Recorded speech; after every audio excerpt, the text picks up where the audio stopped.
Thank you for joining us on this episode of the Real News Extra. My name is Fred. I'm the operations manager here at Relaw APC.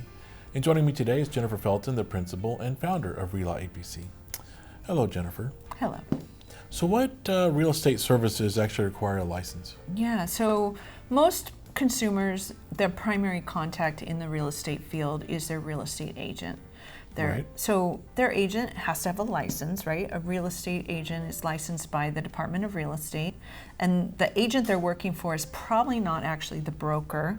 The broker is the person who supervises agents. They're licensed, and it's a different license. A broker's license is different than an agent's license, and a broker can be an individual or a corporation, and those are two different types of licenses. Right. But so for the real estate professionals, the Department of Real Estate in California is the regulator.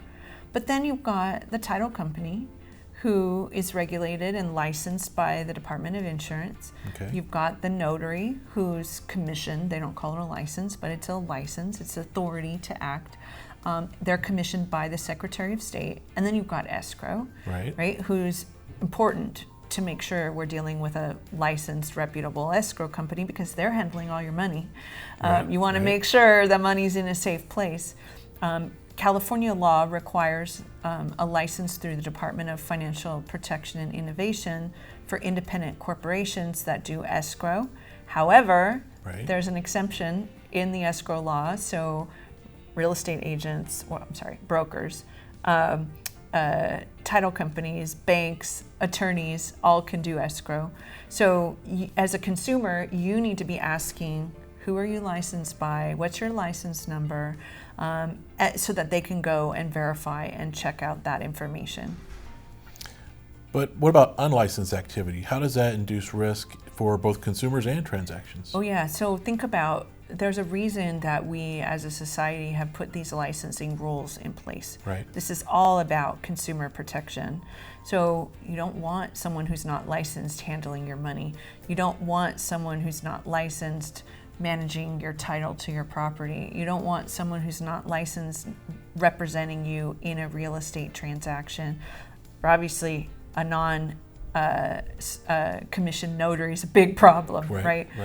So the licensing laws are consumer protection laws. So it's super important that you work with people who are licensed to perform the services on your real estate transaction at multiple levels.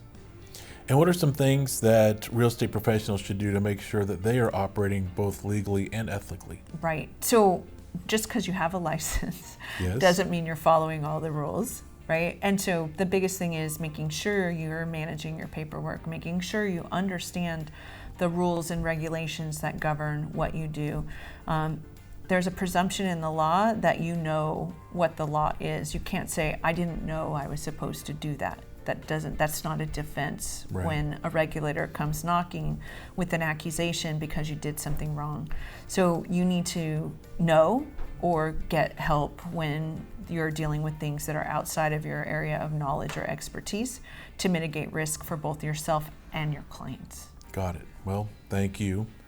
And thank you for watching this episode of the Real News Extra. If you're enjoying this content, I invite you to click on like or subscribe. And of course, ring that little bell for future notifications. My name is Fred. I look forward to seeing you on the next episode.